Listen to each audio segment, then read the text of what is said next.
welcome to IdeaGen TV. Today, I am thrilled, honored, and privileged to be here with Miller Rogen, co-founder, Hilarity For Charity. Welcome, Lauren. Thanks for having me.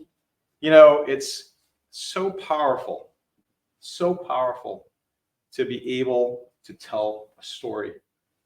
And you take it to the next level when you're able to tell your own story.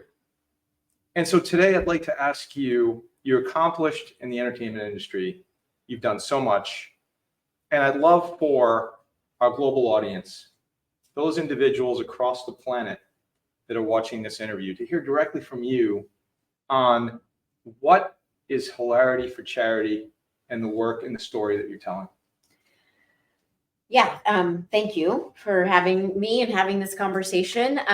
We started Hilarity For Charity after my mom, Adele, was diagnosed with Alzheimer's when she was just before her 55th birthday. After her parents, my grandmother and grandfather, had also experienced dementia and Alzheimer's. And you know, my mom was first diagnosed and we felt, as many people do, which is scared and alone and without any sort of hope. My mom at first felt a lot of stigma around the disease, and she didn't want people to know. She had seen what her parents went through. She knew what she went through as a caregiver, and wanted to protect us as much as she could. Unfortunately, this disease stops for no one. And eventually I couldn't hold it in anymore and needed to talk about it. I'm a writer and I'm a storyteller and I'm emotional and I connect with people, and I needed to connect with people about this. And so we started talking about it and sharing our story, and one thing led to the next, and we threw an event to raise some money. And that's when I sort of realized that I wasn't alone, and there was a community of younger people who were going through this.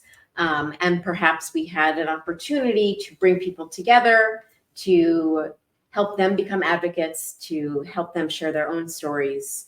And eventually, of course, we learned about brain health, and our mission formed over the years to, of course, care for caregivers in the moment as they're going through their caregiving journey, but also to teach people about brain health, which is the hope in all the darkness of Alzheimer's, which is that we know things about keeping our brains healthy. So we try to teach people about that. Well, that's incredible. So you're in this journey, you've literally lived it, and now you arrive at a point where you learn about brain health. There are things you can do. What does that mean? It means that our brains have long been something that we know so little about. In the body, they're sort of the last frontier as far as what health and the medical field has learned about how to care for them, how to keep them healthy. But in the years that I've been an Alzheimer's advocate, for 15 years, I guess it's been now, you know, I've gone from there's nothing you can do to 4 out of 10 cases may be preventable or delayed until there's a cure if you lead a brain healthy lifestyle. Mm-hmm. And that is huge. Huge. And, you know, and I thought for so long that there's nothing. And that's not the reality. And so that's what's so incredible about it and so exciting. And for young people to tell them, this doesn't have to be your destiny. You may be able to do something about it, and you're going to improve your life along the way. And so, you know, it was a really powerful, empowering thing to learn about. So we're here at the HOSA conference in Houston, Texas, and you're sharing this story with thousands of future health professionals at HOSA. Have you thought about the impact, the exponential impact, the sheer just power of storytelling? You're a writer. You understand. But now that you've seen it, and these students and young folks are watching this incredible film, Taking Care, how do you feel about that? I mean, do you recognize the magnitude of what you're doing for humanity? Well, thank you for saying that. You know, it's a handful of things. I feel on one hand, a little self-conscious and, exposed that there's some, deep, honest emotions that we share, and private moments of my family that we've put out there, but all in service of teaching people. That's right. My mom was a teacher for 35 years. And if there's something that she would want, it would be to teach people about the disease and if they could do something about it. And so I'm a little overwhelmed that our story is so out there, but at the same time, this was the goal. The goal was to show people, to teach people, this is the disease. This is the deep, dark, terrible part of this disease. Yeah. But also here's what we did about it. And sometimes you have something really terrible that's put on your plate in front of you, but maybe there's something you can do. And so the documentary, I think, and I hope that it shows people that, one, they're not alone if they're going through it, but two, that you can do something. You can always do something. Even if it's not the thing I couldn't cure my mom, but I could do this. It strikes me that in my culture, Greek American, we like to say when someone passes away or something happens like that, may their memory be eternal. Mm-hmm. And my gosh, is your mother's memory eternal here? She would just be so, yeah. She would be overwhelmed, but her memory is now eternal. I know, it's amazing. She deserved it, yeah. And she deserved it, mm-hmm. as you outlined in the film, and I've had the privilege of watching it, and I'm still awestruck by it. I'd like to shift just a bit, comedy. So, such a funny topic, so it's perfect. Yeah, it's such a funny topic. But you and Seth are immersed in comedy, mm-hmm. right? I mean, the world knows it, and there's a love of comedy in your family, mm-hmm. and you saw it in the film. There was an element of levity, mm-hmm. let's call it, to the story. Yeah. And so you operate what we called Hilarity For Charity. How does comedy impact this monumental existential battle, which is what it is, against Alzheimer's? I mean, obviously Alzheimer's is not a funny disease in any way, shape, or form. But the reason it's part of HFC, well, there's a couple reasons. One, it's what we do. And so, our friend and fellow co-founder of HFC, Matthew Bass, when he came to me and said, let's do this event, let's raise some money for Alzheimer's. It was the only type of event we could do because right. That's who we know. And so at the time, it wasn't like, well, this isn't a funny topic. I don't know if throwing a variety show that really focuses on comedy is the right thing. It was just like, well, that's what we'll do. And then, and I think I wrote it in my note in the program that first year, is where it really clicked into focus. But it's like, well, sometimes something is so terrible and so awful. All you got to do is laugh, because it's just like you step aside from the darkness, and it's just like you've got to let some sort of light in. And so the shows and the comedy sort of became like, let's laugh in the face of this terrible disease. Let's show this disease that, like, tonight we're gonna laugh no matter what, even if we're in darkness all the other times. And so, comedy just became this tool to deliver our message, because if we were just leading with the sad parts, I don't know who would want to come on this right. journey with us. So it's sort of like a little, what is it? Sugar makes the medicine go down. Right. So, yeah. That's such a great analogy. Yeah. It's incredible. And you're right. That's your world. You lived in the world of comedy. You live in the world of comedy, and taking a situation that's very serious, to say the least, and utilizing your platform now, Hilarity For Charity, and I love that name. It's beautiful because it allows you to step back for a moment, for that single moment where you can actually say, wait, it's going to be okay. Mm-hmm. And by the way, profound at what folks can do. Yeah. When you mentioned statistics, that, what is it? You said 4 out of 10? 4 in 10 cases may be prevented or delayed. And I don't think many people know that. Yeah. And so if the word is that 4 out of 10 can do something, what can you do? You're educating people with Professor Rogen Right. and the team And his friends. and Yeah. his friends. Yeah. So that to me is absolutely remarkable. And so Alzheimer's is usually associated with older demographics. We're here with thousands of youth. What do you see as the impact on youth? And how can they then facilitate a meaningful conversation and ultimately impact and affect what is happening? Yeah, I mean, so I feel like the number has changed over the years, but I think it's projected by 2050, it's like 13 or 14 million people will have Alzheimer's disease, which is a bonkers huge number. Sure. And so my thought is, if 4 out of 10 cases may be delayed or preventable, then let's teach people how they can either delay or prevent. And perhaps that number will change. And so I hope that, they can learn that through hopefully watching our film, or young people can participate in our program for high school and college students, where they can take these classes from Professor Rogen and his other celebrity professor friends.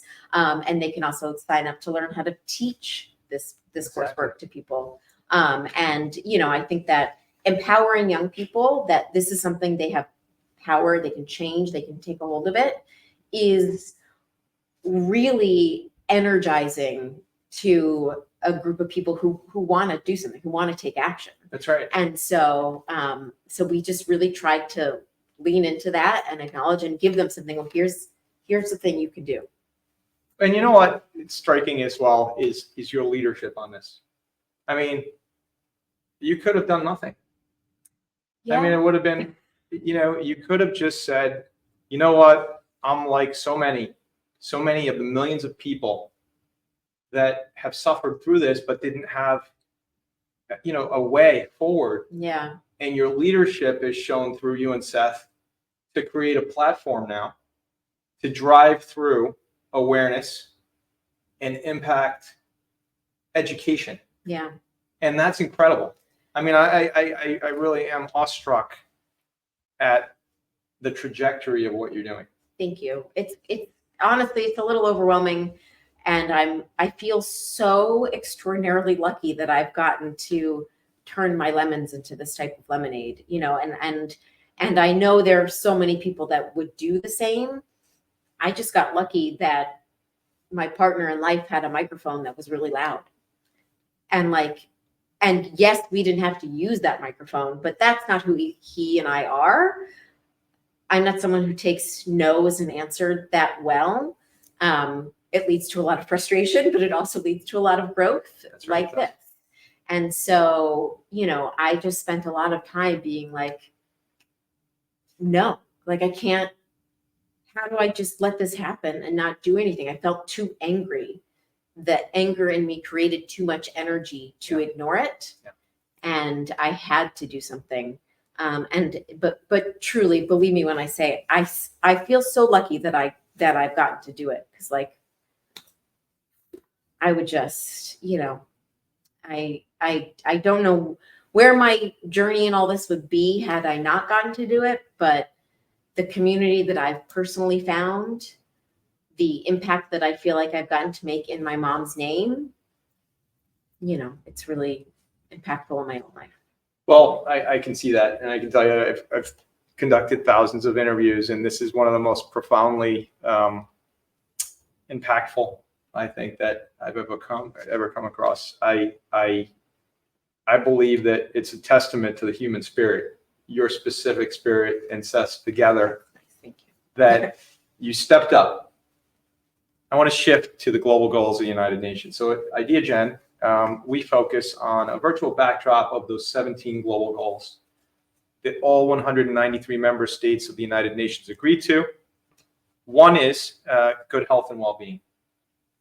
And so as we look at partnerships, also goal number 17 is global partnerships. Why are partnerships so important to you in Hilarity for Charity? Oh man, well, you can't, it's hard to do pretty much anything alone, like anything. Like You know, you need Right. help in all areas of life. And if we didn't have, I mean, literally, as you say this, like literally like flipping through, like we could do nothing alone, you know? And Right. so you need to bring in the ideas of other people, the energy of other people, to come together and find the mission, but also the manpower to make it happen.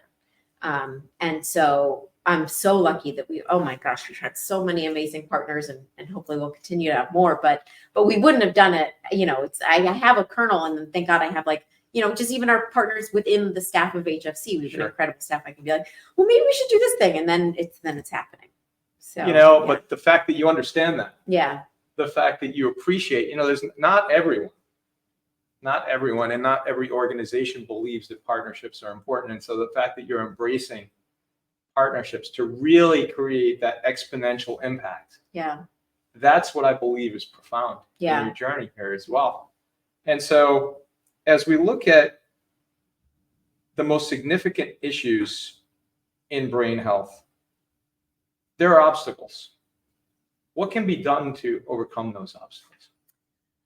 I mean, I think you got to take it one step at a time, right? Like the brain health or any type of work with Alzheimer's feels huge, but you start one little thing at a time. So brain health, you know, we at HFC have broken it down into 5 things: sleep, nutrition, physical exercise, mental fitness, and emotional well-being. And then you're like, oh my God, but like, those are very practical things. And it's like, all right, well, so for this next month or two, I'm going to focus on my sleep, and I'm going to have a consistent bedtime, and I'm going to do this.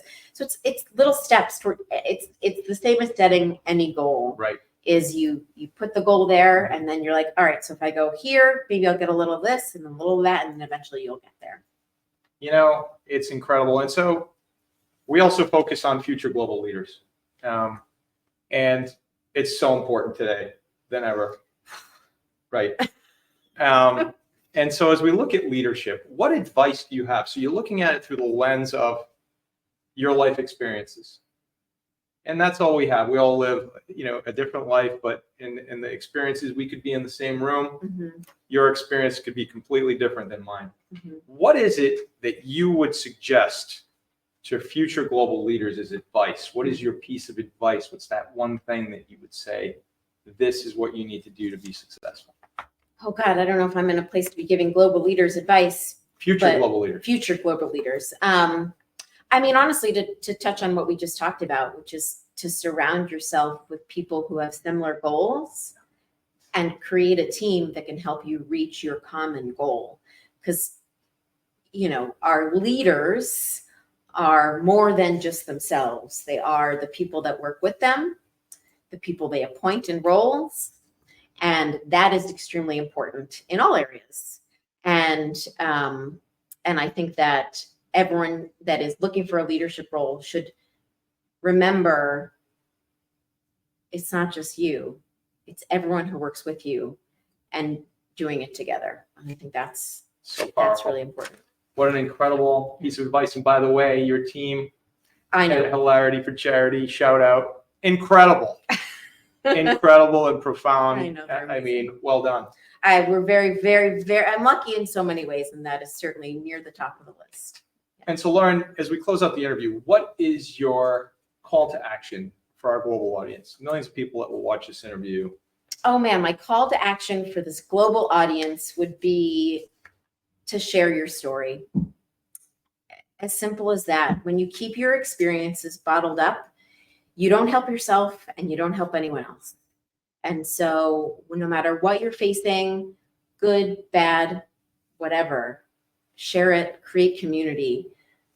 Because for me, community is everything. It's how I do anything. It's how I approach everything is through the lens of who am I doing this with and how can we do it together? And how can folks find out more about Hilarity For Charity? Well, you know, Hilarity For Charity, we're on all the socials. We are HFC. We have a website. Of course, we're on TikTok and Instagram and all the things that the young people are doing these days. And you can get involved by following us, by sharing if you're a young person and signing up to become part of our coursework. We have something for everyone, truly. If you come to our site, come to our social media, whether you're a caregiver or an advocate, we've got something for you. Lauren Rogen, you are, and Seth is leadership defined. Thank you. Thank you. Thank you so much. Thank you.